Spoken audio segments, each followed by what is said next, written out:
Hello, everyone, and thank you for joining us today on Women Have Needs Too. Women have needs too. Right now, I do, we do, you do. We're here today with Phil Macomber, and she's an award-winning speaker, best-selling author, and education specialist, and has trained thousands of educators around the globe, advocating for children of all abilities to reach their potential in an inclusive environment.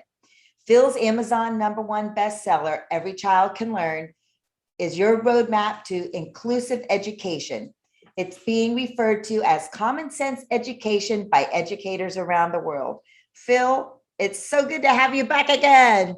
I am thrilled for our conversation today. I always enjoy talking with you. I think that we discuss relevant things that you immediately could apply to your life.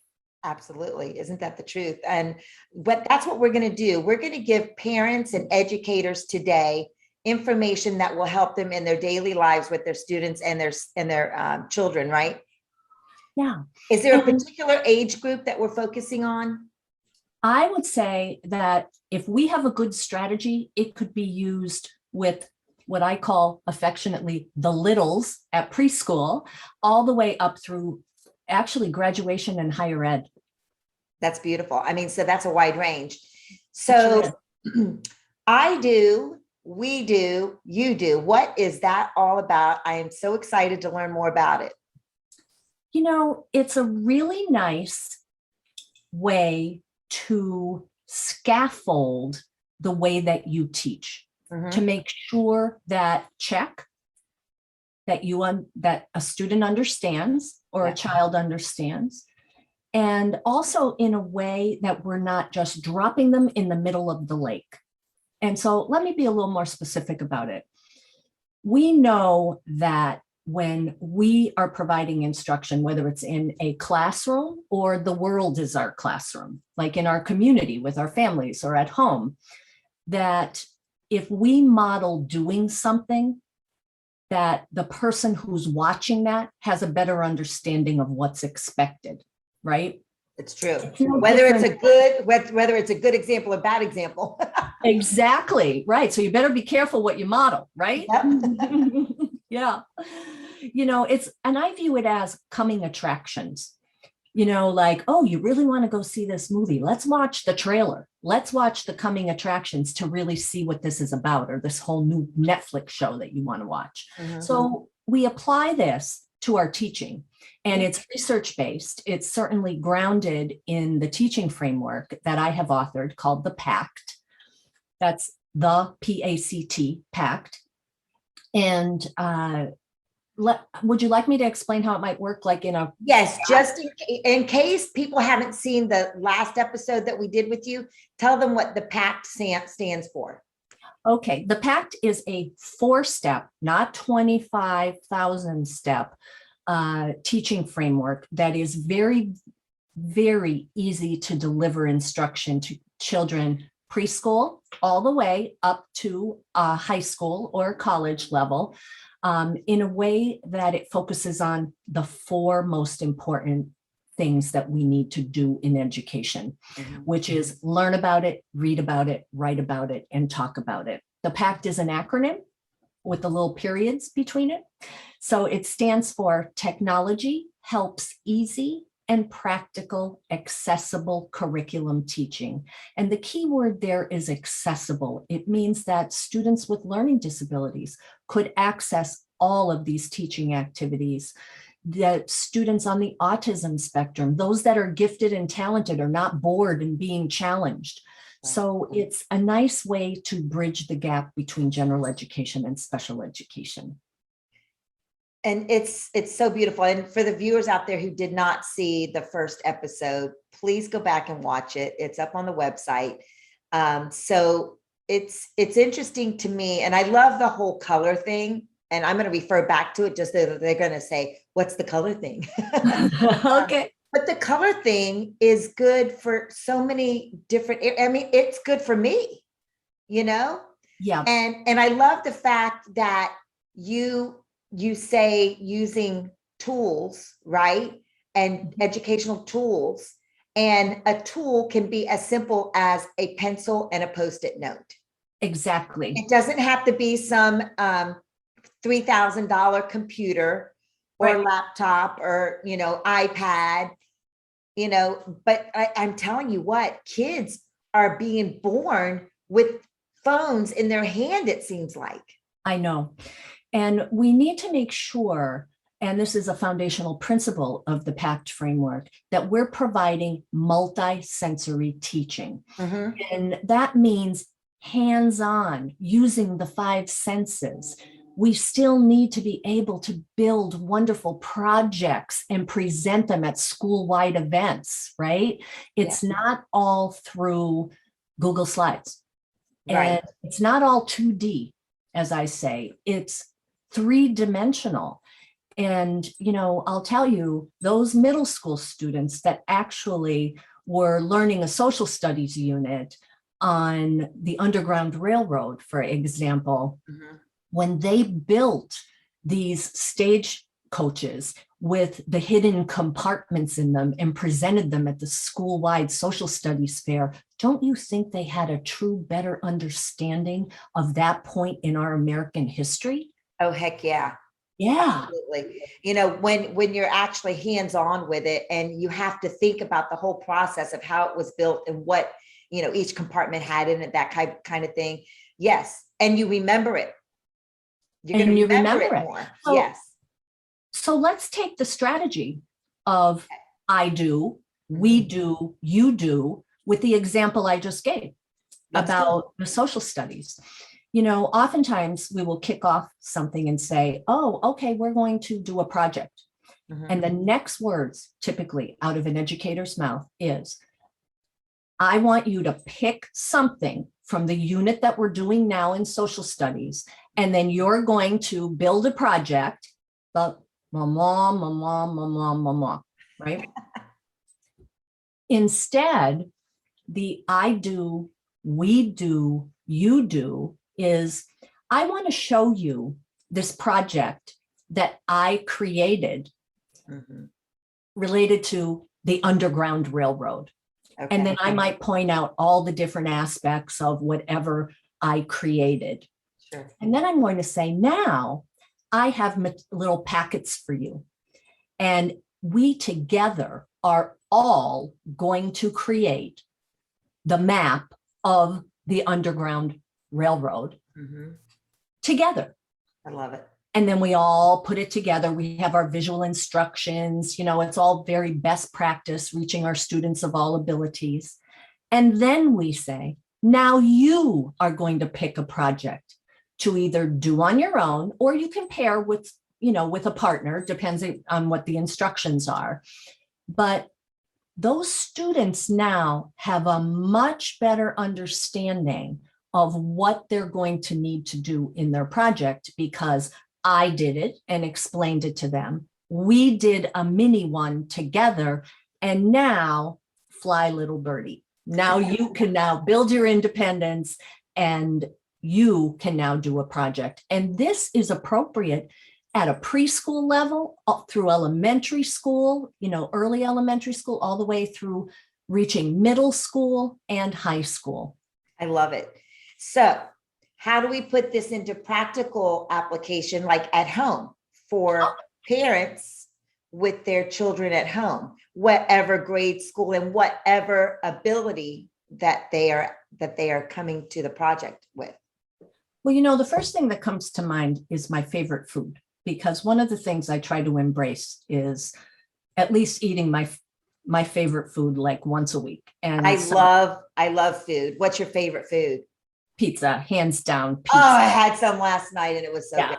I mean, I'm Italian, and trust me, it definitely falls under the Italian umbrella. Yes. And so, mealtime is something that typically always happens in a home environment, right? And so Friday is pizza night in the Maycomber house. Okay. Good to So know. That's when I'll show up. yeah, exactly. Road trip to Vermont, right, Linda? Yes. So say that you are doing some family meal planning, right? Mhm. And you want to involve your children in helping in the kitchen. because you want to train them with some skills, give them a job, even if it ends up being like, putting things, placing them. Let's say we're making pizza. Sure. So I do a pizza, Okay. one of those little mini ones that we're going to put. Personal pan. Correct, like a personal pan one. And then we can do one together following the ingredients. Okay. And then your child could then make their own by themselves, as opposed to what you often see, and you even see this in the classroom, the students might be given just some mini instructions and they do it. And then there's errors in it that maybe aren't really like, you really need to mention it. And then you're corrective on it. Whereas if you do the I do, we do it together, and then you do it, that error percentage usually goes way. Margin's going to go way down. And what goes up? Remember, Self-confidence. What did Mrs. Smith say about this part? Right. What did we do? What did little Henry do when we were putting this together? Yeah. Right. Or mommy, what am I supposed to do? Yeah. So I do support a lot of families. I have a family-centered practice. And so oftentimes parents really want to set up some nice structure at home. So that was like a little cooking example. You also might want to build skills because a lot of families take their kids grocery shopping with them, right? And so, I'm going to show you how mommy plans out a meal, and I'm going to make the grocery list for that meal. Now let's do one together. What is something we could agree on that we're going to have tomorrow night for dinner? Right. I want tacos. Great. Let's plan out our grocery list for what we're going to do for tacos. Let's do it together. Yeah. And then after you do that in the community and do your grocery shopping, use your list that you have created. And sometimes with our students with special needs, those lists have pictures paired with words, right? Because maybe their reading level is a little bit lower because based on their abilities. Right. But then the I do it myself is, okay, Scott, surprise me. You're in charge of dinner next Monday. What are we going to put on the grocery list? I just can't wait to find out and see. I love it. And that child is now learning how to plan a meal. Yes. So those are just some examples, quick examples at home. Certainly there are multiple examples that you can do, preparing your kids for planning a birthday party or family reunion or running errands in the community. And I remember when my son was a child, he's 32 now, but I don't follow a lot of recipes because my mother didn't follow a lot of recipes. She basically cooked out of what she had in the cabinet, or in the, she would shop. My mom was a meal planner, and she used basic ingredients just about for every meal. So what I did with my son was I taught him to put together a meal based on what he had in the house. If he wanted Mexican one night, this is okay. What do you have?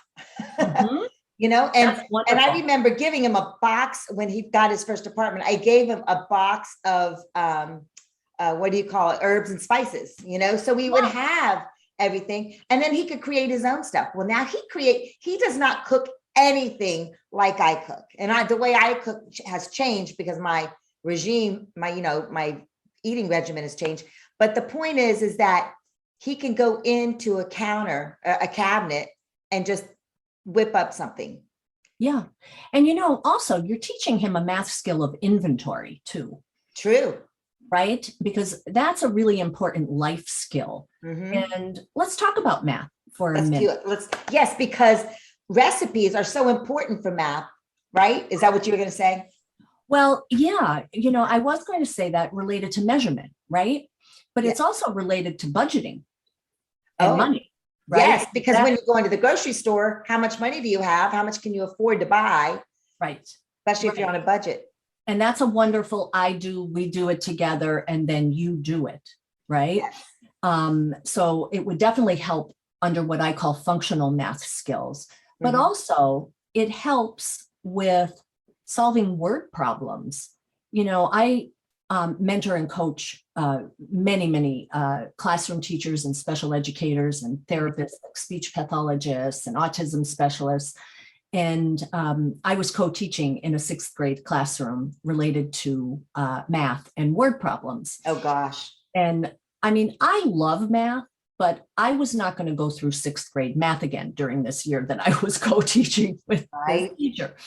Yeah. And so I said, okay, we are going to learn a strategy. I am going to show you how I become a read about detective to take out the most important information in a word problem, because let's learn about what is a word problem. It's a math story that you have to come up with the ending to. Mhm. So no pressure. You only have to come up with the end, so it's not like writing this big, long paper, right? Right. And so I did a table that said, okay, what's the call to action? What do we need to find out? Who's in the word problem? Oh, where does this happen? What are the numbers involved? What's the operation? Is it like addition? Is it subtraction? Is it whatever? And I showed the students how to use this strategy. Beautiful. I said, so I did this word problem. The next one, I'm looking for 2 6th graders that could help me be the read about detective. And they're like, I want to do it. So we did it a few times. We did a few word problems. We did it together with different students coming up and being a part of what we called the math team. Yes. Then each student had to open up and pick a different from the, they had a math workbook or textbook. Then they had to pick the word problem that interested them. And then they did it together and shared out their tables of plotting out the word problem. They didn't even have to solve the word problem. The strategy was, we want to show you how to put the most important information so you have the best chance to solve it correctly. Yeah, because once you're able to lay it out, then you can get to the answer. Correct. But if you don't lay it out properly, then you're not going to get the right answer. That's right. And then we also used a term called screen out distractions. Word problems all the time want to distract you with information that's not important. And I said, what do we always do when something isn't important? And so the kids are raising their hand and they're like, throw it away or cross it out. And I said, okay, so let's do that. I said, let's cross out the information that are distractions. And we actually did that after we plotted all our information. You don't even need to look at these words. I love it. Yeah. And it was really great, as opposed to, okay, let's all now open up your book. We're all going to work on this same math, word problem, but individually. That's the I do. Wait a minute. We need to back up here. I need to show you how to do this, right? In the strategy we're using. Let's do a few together. And now you're on your own. So this can work for any content area, any subject in school, any type of task in the community or at home. And, once you start doing it, it just becomes so natural. Yeah, it's like building a chair. If your father wants to, my father always had a project going on. Mine too. And I would watch him do it. And for years, he would tell me I wasn't old enough or big enough to help him. Yep. But then we would do it together. And then the next time he'd say, okay, you do the next one. And he did that. But my dad is an educator. He's a retired educator.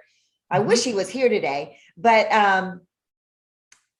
my question to you is this, because I remember learning like that. I remember some of my math teachers and, spelling teachers and working in this manner in education. Yeah. Are the majority of educators working this way today? It's a good question. I think that, as you know, Linda, I work in many different geographic areas. I reside in the state of Vermont in New England, but my work brings me across the US, Canada, Saudi All over. Arabia, England, South Africa, Italy. Mhm. So I feel that I could speak to that. Right. So I want to remove the word all and just say, in the thousands of people, tens of thousands, hundreds of thousands of people that I've trained in the 33 years I've been in education, I think people start off with these really good teaching strategies, one of which we're discussing today. And then they have all these other things that are being required that they have to focus on. The pacing guides, we need to cover this by this, we need to do this. And then they start racing through curriculum, and good things kind of go off to the side. And they're So teaching I to the think- test these days too. Exactly. And that actually is my least favorite term in education, and probably yours too, growing up in a family of educators. Yeah. Is, I say all the time, if you were to ask any teacher, special ed, gen ed, why they got into the field of education, I could tell you what they won't say, which is to teach to the test, to Right. prepare kids for standardized tests. Right. That's not why teachers do what they do. Mhm. They want to affect a child's life in Yes. a way that they elevate their potential every day. That's why teachers teach. Mhm. And so I think that teachers need to be reminded of how to focus their time, organize their time, and streamline their time in ways that not only give them joy, but give students joy of Right. learning. Make learning fun. So they want to go back the next day and, they want to achieve that next time. I remember learning math, and I remember how much it intrigued me. Yeah. And I loved it, but it didn't love me. I just don't have that. I shouldn't say that. I know you're not supposed to say things like that. And I do work on it, but I think I've trained my brain to make math easier on myself. As an example, when I would go grocery shopping, I would, I remember when I was on a tight budget, and I knew I had, $60 or $100 to spend for the whole week. And I'm going back, years. I could still do it today though, if I have to. Yeah. But I remember adding up, okay, that's 129, that's 169, that's 349, and rounding up, rounding down, and like, okay, I've spent $12 so far, and just keep a tally. And I made it a game for myself to see how close I got by the time I cashed out at the cash register. And it's so funny that you mentioned that particular math skill, because now there is a program in education called the Dollar Up program, and it is often used to teach children with different abilities or disabilities that maybe would never be able to acquire, like basic computation and addition of, okay, I want to buy these bag of chips. I see the number 1 and there's numbers after it. That means I go 1, 2. I need to have $2, put my hand out for change. Right. Or teach them how to use a debit card more practically. And, but. Oh, that's danger. Warning, Will Rogers. Right. I've got a debit card. But you taught yourself a strategy that is practical and common sense. And that goes back to what you had said at the beginning of our episode, common sense education. Right. And that's really what the pact is all about, is let's not abandon and grab all the things that we know really work in education. Let's not put them off to the side, but let's put them in one delivery system that could reach students preschool all the way through high school of all abilities, because this is not just for children with disabilities, or this is not just for middle school students. It's for me too. It's for everyone. I've had people in the workforce come to me and say, Phil, I'm training new employees in my company. I really want to embrace the PACT framework in a methodology of how to really get a new employee up and running in our company. How would we do that? And it truly is very easy to help someone walk through this type of methodology, because our brains are the same in terms of how we acquire information. We all have different learning styles and ways that we gravitate to the best ways each of us learn, but we cannot express what we don't know. I mean, that's the bottom line of how the brain works. We need to teach before we test. Exactly. It's so true. So let's go back to the parents at home Yeah. who have a student, whatever age, from the littles up to the high schoolers. Yeah. And if they're having difficulty grasping something, if they're not one of those self-learners or, brainiacs that are such overachievers, but I love them. I envy those people. How can we give them some practical, like, let's just, and I know you've already given a couple, but let's just give one more example. Let's just say a child comes home and it may not even be something that they have to learn from school. Maybe it's something at home. Yeah, it could be something at home, or it could be something that the child is really interested in. Like, what if they want to learn how to play soccer? Right. Like, it could be something like a physical activity. It could be kayaking. Say a family goes kayaking and they want to make sure that the child knows the skill, Yeah. right? So the I do, we do, you do could be for a how-to guide to learn how to do something like a skill like that. I love it. Yeah, and it I'll tell requires you, patience. I know sometimes on the side of the parent and the teacher. I think the teacher has a lot more patience because they've had to deal with 30 kids, all day long, and they've learned, Yeah. they have to have patience. And I think they normally have patience to start out with. Otherwise, I don't think they would ever get in the field of teaching. We love you, teachers. Thank you all for being in absolutely. the position that you're in. And thank you so much. And please continue to do what you are doing with these students, because we know it requires, and you know what, Phil, I think through the pandemic, parents became much more appreciative of the teachers in the classroom. Don't you think? Hands down, for sure. I think that it was very eye-opening, even on both sides. Oh, yeah. But I know that teachers felt more appreciated by families that reached out and said, wow, I just didn't realize How do you do this everything all day? how do you manage I have one or two and you've got 30. Exactly. And in part, especially with our remote learning, with many students, especially the young children, right? And I mean, they can't be home by themselves. So parents needed to balance all of that, which was really challenging for them.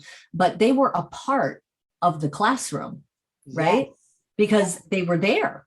And even if they were in the next room, they still were hearing everything that was going on. And I think that was really a positive thing. I think so too.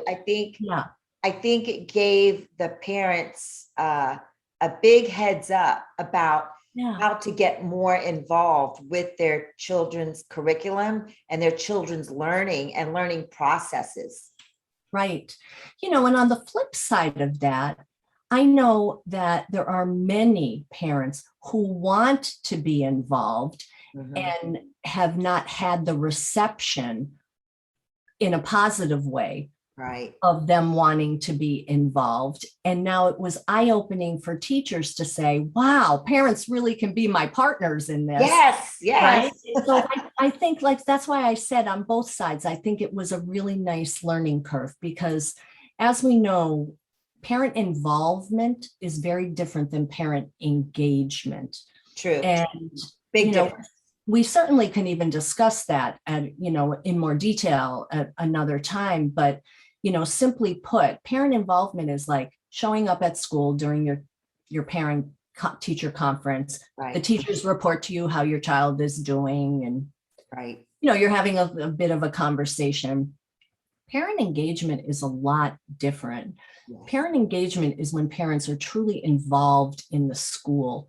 They can come in and even be a helper, like in the classroom, or co-teach something, or come in and present. I remember with the I do, we do, you do, a kindergarten teacher had quite a diverse classroom with children from many different countries. And this was in southern New Hampshire. And now New Hampshire is not the most highly diverse state in the country, right? And so the teacher was like, wow, like for some reason this year, we really have a very diverse group. This is going to be a wonderful learning experience for all the kids.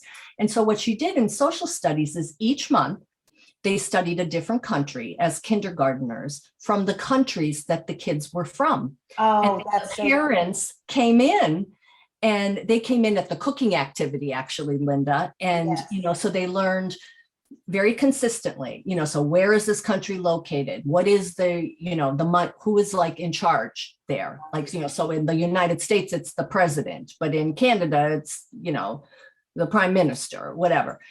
But we had students from like Taiwan and Japan. And Wow. yeah, it was really cool. Yeah. And so then the families came in and did a famous food. And then everybody got to taste it and discuss it. And, it was such a wonderful way to increase family engagement in that community. And those parents fell a part of that class for sure. That's neat. That's neat. Yeah, it was cool. All right. Well, we are at the end of our visit, and I'm so sad, but so happy that we had such a nice educational talk today that would help parents and teachers. Phil, tell the viewers what your scope of work is and who you work with and how they could possibly work with you. Yes, I provide mentoring and coaching to teaching staff, to families, and they could reach out to me on my social media outlets, on Facebook, on Twitter, on LinkedIn. They certainly could contact me directly through email, Phil, PHYL, at aboutthepact.com. And I work in traditional public schools. I also work in private schools that will contract with me. I guest lecture at universities. I have professional development on my website if people would like to learn more. So the website is aboutthepact.com. Beautiful. Thank you so much for being here today. And thank you, viewers. I hope you've come away with some practical information to help with your students and your children at home who are students. Remember to stay inspired, stay empowered.